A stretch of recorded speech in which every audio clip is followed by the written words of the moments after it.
Mulutmu kurang ajar. Nampaknya kamu menganggap saya orang gila. Emangnya saya sakit? Kenapa saya harus ke orang pintar, ke dukun segala? Apa urusannya? Kamu ada-ada saja. Saya tidak setuju. Kenapa harus datang ke orang pintar? Kita kan baik-baik saja. Lebar. Saya dengan mata batin sudah dapat menangkap apa yang Pak Gede katakan. Istri Pak Gede sesungguhnya yang ada di sini.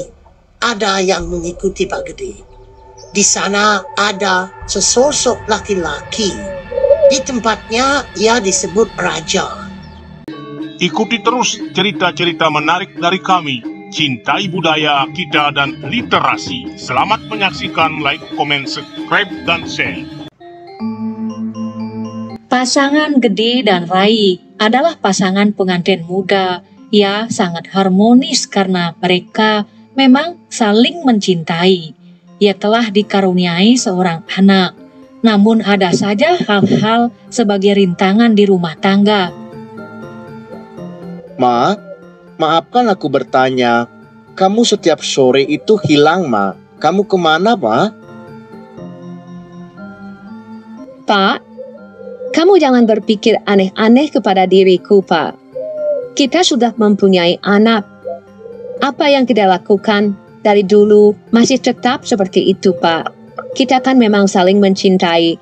Saya tidak ada kemana-mana, hanya tinggal di rumah saja. Tenangkanlah dirimu, Pak. Ibu jangan bertengkar dengan Bapak, Bu. Nanti aku tidak mau ke sekolah. Nak, ayah tidak bertengkar, Nak. Ayah cuma ngomong-ngomong biasa saja bersama ibumu. Begitulah kata Pak Gede untuk menenangkan anaknya agar ia tidak ikut larut dalam percakapan itu. Sebenarnya Pak Gede sangat curiga sekali dengan istrinya yang setiap sore menghilang entah kemana.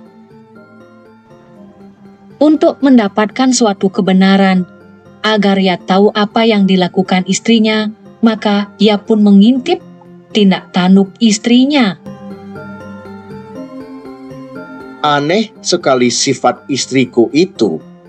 Apa mungkin ia berjanji dengan seseorang di tempat sunyi itu? Rupanya tidak ada. Entah apa yang dilakukannya. Aneh sekali. Kalau stres, rupanya ya tidak. Masalah uang, kita masih bisa jalan, bertengkar juga tidak. Kenapa ya? Gede semakin kaget ketika melihat istrinya masuk menelusuri tepi jurang dan melihat ke kanan dan ke kiri di samping sebuah pohon besar. Tempat itu oleh penduduk sekitar dikenal sangat angker. Rupa-rupanya ada sesuatu yang aneh pada istrinya. Aneh sekali istriku. Kenapa ya duduk sendiri? Sekarang aku sudah melihat dengan mata kepala sendiri. Rupa-rupanya ia ini tidak sadar. Ia duduk tenang-tenang. Ngomong sendiri. Tidak ada orang yang aku lihat. Entah siapa yang diajak berbicara. Apalagi kakinya bergoyang-goyang.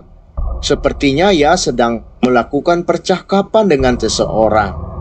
Wah, gawat kalau begitu. Pasti ada sesuatu yang tidak beres kepada istriku ini.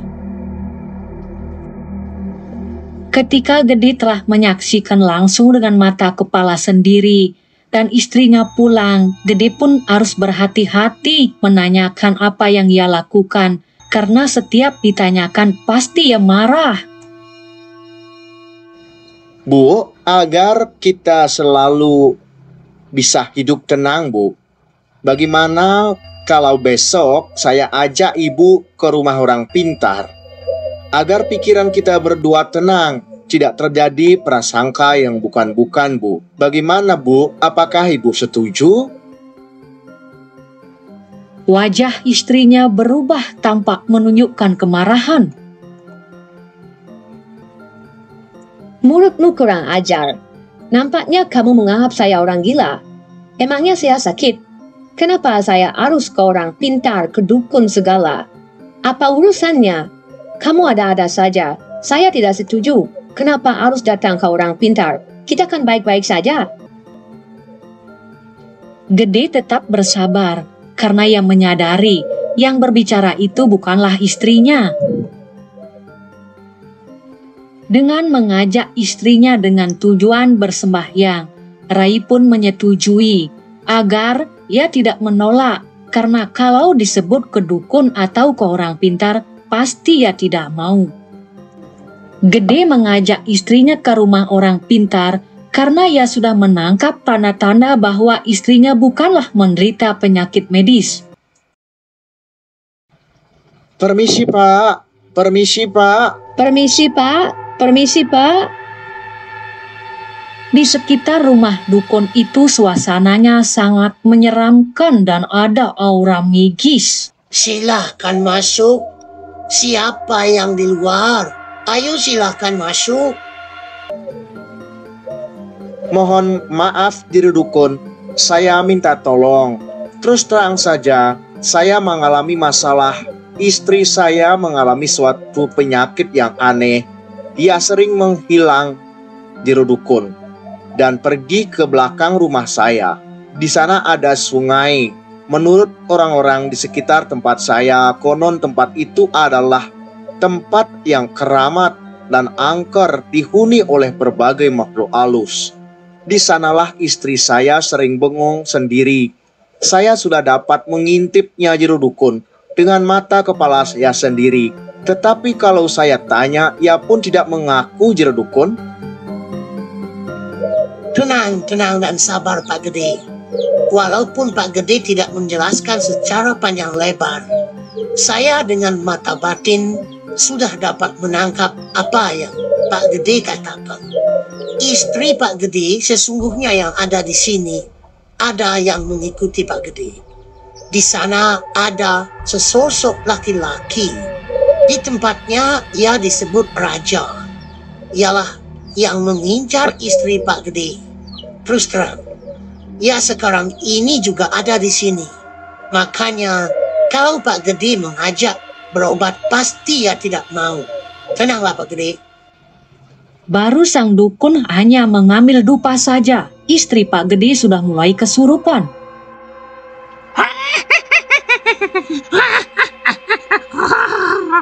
Siapa yang mau merebut istriku? Akan kulawan. Akan kulawan. Akan kulawan.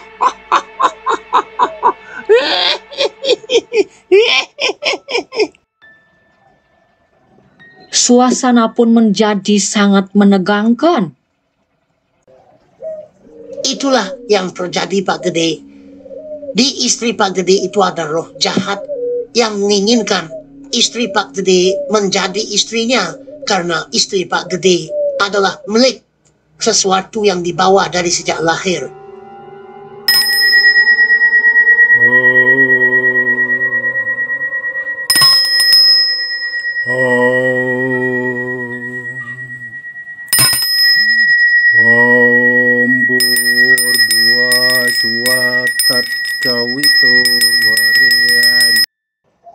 Begini, Pak Gede, dalam 7 hari ini, tolong dijaga baik-baik istri Pak Gede, karena sangat berbahaya, selalu diincar oleh makhluk halus. Sedikit kita teledor adalah nyawa taruhannya.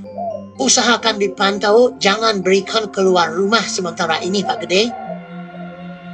Setelah diberikan saran dan diobati oleh Pak Dukun, maka Pak Gede pun pulang dan istrinya akan kembali 7 hari lagi. Karena sudah dapat pengobatan, mengira istrinya sudah normal, ia pun mencoba mengajak istrinya berkencan. Rai tampak terdiam. Kelihatan mukanya memerah. Itu pertanda bahwa ia akan marah kepada Gede. Dan dia pun masuk kamar dan berganti baju. Hai lelaki bangsat, jangan kau harap kau bisa menyentuhku. Siapa dirimu? Aku tidak sudi dengan dirimu. Wajahmu jelek, perilakumu buruk. kamu kurang ajar. Mendengar kata-kata yang sangat menyengat membuat telinga Gede menjadi merah. Ia pun mengalah dan keluar mencari rokok kepada seorang pedagang. Tapi ia lupa aturan atau juru dukun bahwa istrinya harus dijaga. Bu, saya beli rokok, Bu. Saya cepat-cepat, Bu. Tolong, Bu. Sekarang istri Gede akan melarikan diri karena ia dibisiki oleh makhluk halus itu, dipanggil-panggil supaya bisa bertemu. Istriku, istriku, cepat, cepat istriku.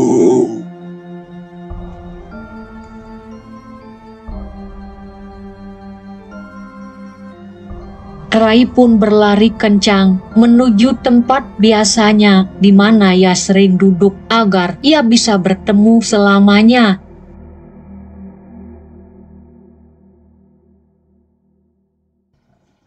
Rai pun disambut oleh seorang yang berpakaian ala kerajaan, kemudian menyemplung di air. Terdengarlah bunyi.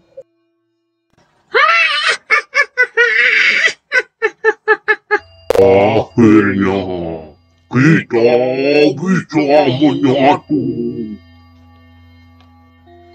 Tak lama kemudian, kelihatan jasad Rai sudah mengamang di sungai.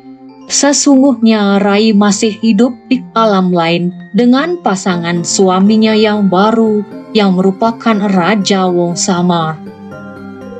Perasaan sedih yang mendalam dirasakan oleh Gede karena ia telah ditinggalkan oleh istri tercintanya. Mama,